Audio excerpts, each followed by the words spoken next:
ఉత్తరప్రదేశ్‌లోని పోలీసులు ఈ చిన్న ముఠాని పట్టుకోవడం ద్వారా ఏంటంటే, వాళ్ళ పెద్ద ప్లాన్‌ని, ఒక పెద్ద నెట్‌వర్క్‌నే బయటపెట్టారు.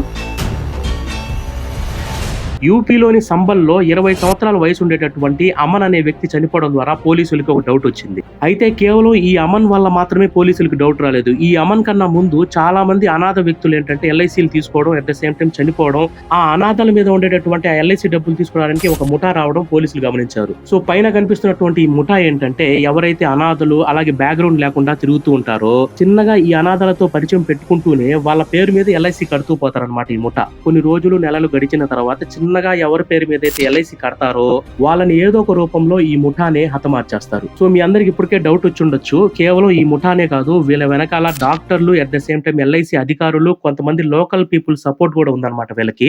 ఈ విధంగా అనాథల్ని హతమారుస్తూనే దాదాపు ఎల్ఐసీ డబ్బులు 100 కోట్ల వరకు కూడా ఈ ముఠా దోచుకుందని చెప్పి పోలీసులు రిపోర్ట్ లో బయట పెట్టారు.